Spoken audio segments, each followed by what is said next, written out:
Hello everyone, and Happy New Year! With 2020 coming to a close, I wanted to make a quick video to kind of wrap up 2020, as well as give you a quick update on the Worth project, and chat about my general plans for the channel for 2021. So looking back at 2020, I put out, I think 25 or 26 videos, which I'm very happy about. And also 30,000 of you found my channel, which is completely mind-boggling.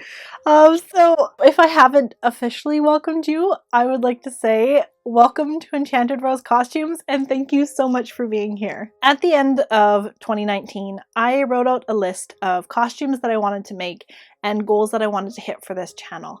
And looking back at the list, I think I hit about 80% to maybe 85% of those goals, which I think is a huge win considering the year we've had. So instead of focusing on not hitting 100%, I want to focus on the things that I did complete for this channel. So let's get started. So looking back at January, the first project I completed last year was my needle lace sampler. I'm still really happy with how this project turned out. It was my first foray into needle lace, and while it's not perfect, it is still something that I am really happy that I made. And it is kind of like the stepping stones, the beginning of a journey into needle lace. So that is something that I'm really happy with how that turned out. In February, I didn't really have any sewing projects that I posted on the channel, but I did make my needle lace pillow and stand, which was not my first time using power tools, but it was the first time using power tools on this channel. So that was kind of fun to show you guys, and I was really happy with how that project turned out as well.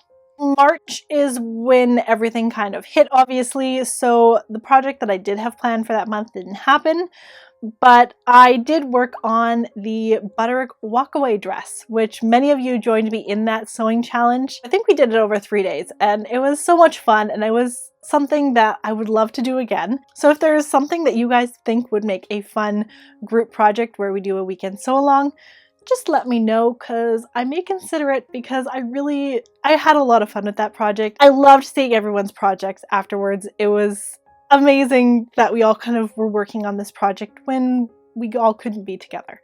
So that was something that I had a lot of fun with. In the future, I would love to do a project like that again. April and May, I didn't really complete a lot of sewing projects per se for the channel, but I was working on a lot of stuff behind the scenes.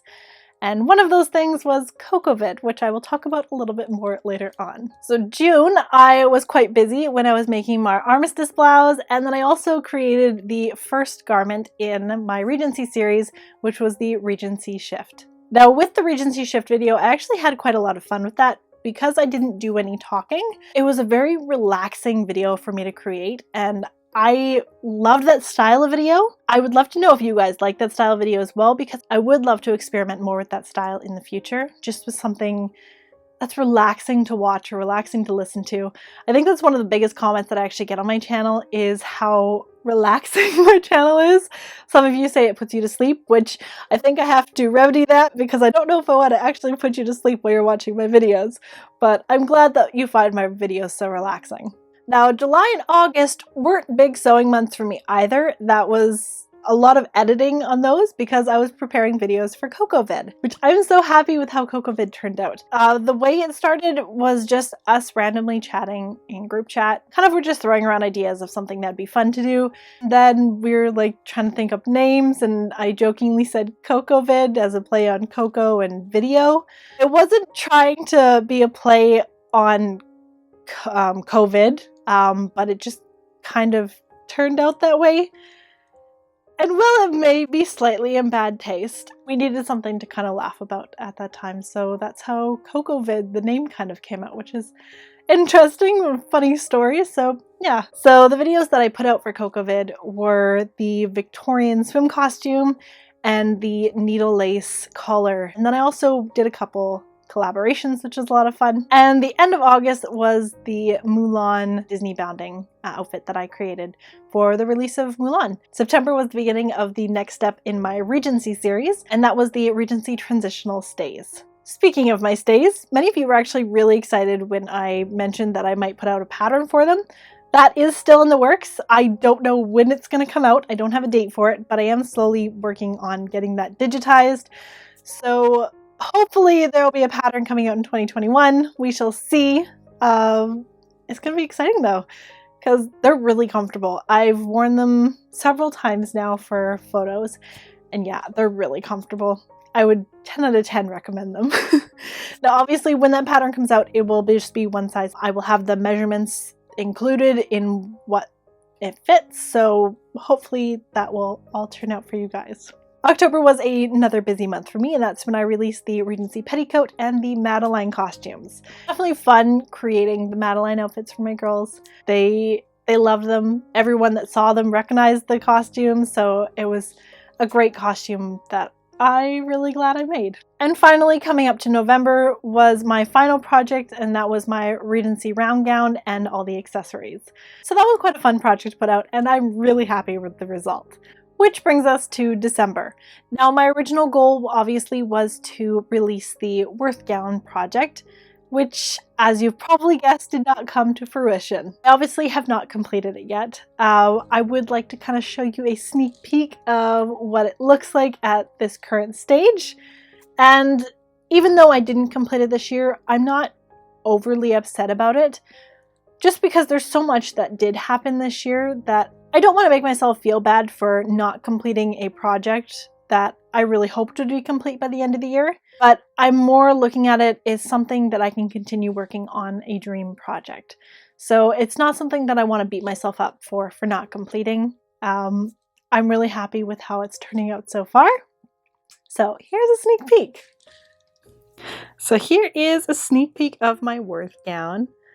I love how it looks. That right there is the real color. If you go up, that's not showing the real color because I've got this on here and there's just a lot of white showing up, so it's gonna look black. But that right there, no, that's a little bit too red. Right about there, that's the real color. So yeah, I love how it's looking. I will get this done sooner or later, but right now it's gonna be later. Yeah, there's your little sneak peek. I'll get some close-up of the velvety goodness. So much beautiful velvety goodness. The velvet hasn't been as difficult as I thought it would be to work with. Knock on wood, because I still have to do the sleeves. But I do really like how this is turning out. And that's all of the sneak peek you are getting for now. So with that, my 2020 projects are wrapped up and 2020 begins. So first up, I would like to take care of a little housekeeping before I discuss my 2021 plans. And that is, I'm going to be actually posting fewer videos this year. One of my goals for 2020 was to try and put out a new video every 2 weeks, as I really wanted to grow my channel.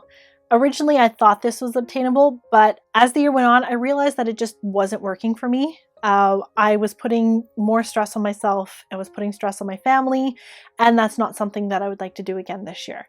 So instead of trying to put out a video every 2 weeks, I am just going to be putting out a video once a month, and then if I have extra time, I may put another video in here or there. I think not only will this help with stress that I was dealing with last year, but it'll also make me focus on putting more quality into my videos versus quantity of getting videos out there. I am a mom of 2 littles that are not in school yet, and so the amount of time that I get to create or work on my videos is limited. And most of the time it's limited between 8 p.m. and midnight, and sometimes there were deadlines where I worked until 4 in the morning, and I had to get up at 6:30 in the morning with my kids. So that's not something that I want to do again this year because it was rough. Part of that was due to my bad planning skills because I'm not the most organized person in the world. I like to dream big and I take on projects that I think are realistic, but when I actually look at how long it takes me to do something versus how long I think it takes me to do something, usually there's quite a stark difference in the time frame. My Worth gown is one of those projects that I thought I could get it done in a certain amount of time, and realistically, it's just not something that could happen in the time frame that I gave myself. So one of my main goals for this year is the quality of the project versus the quantity, and in turn it's going to be the quality of the video versus the quantity of videos. So with that being said, God willing, you will be guaranteed at least 12 sewing videos next year. And again, if I have time, I will throw in some other videos if I happen to have time, because I do have several videos just waiting to be edited on my hard drive. Also, another thing, I am taking January off from posting videos just to kind of create a bit of a gap between when I post and when I'm working on a project. So I am giving myself more than just 3 weeks to create a video and then a week to edit, because sometimes projects take longer than 3 weeks. So I am taking January off to kind of get that process started. So next time you see me will be in February. If you do want to keep more up to date on my projects, I recommend you head over to my Instagram, as I do update them more regularly over there, and you can see what I'm working on. So I do have many plans for 2021. Now obviously pretty high up on the list is still finishing my Worth gown with the day bodice and the evening bodice and all the lacy goodness. So that is still going to be happening. Now another project I've been working on, which is kind of a secret project, is one for the Foundations Revealed competition. So that is what I'm going to be spending all of January working on, is that project, and then you'll see it in February, which will be very exciting. I'm also going to be starting on a new decade on my From the Undergarments Out series that I tend to do on my channel, and I may or may not have a collab or two in the works. So there's definitely going to be a lot of fun stuff happening next year on Enchanted Rose, and I hope you'll stick around. And I just want to say a huge thank you to everyone who has subscribed to my channel or is watching or commenting or liking my videos. It's your engagement that helps promote my videos on the YouTube algorithm, and so it really helps every time you guys do that. And I want to say a huge thank you to all my patrons who have joined me this year. Without your support, I wouldn't be able to continue doing what I love. So thank you so much, and I hope you all have a lovely new year, and I'll see you in 2021. Bye! Revolution, I want a revelation. We hold these truths to be self-evident, that all men are created equal. But when I meet Thomas Jefferson, I'm gonna something to include women in the sequel. Work! Oh my gosh. Boop.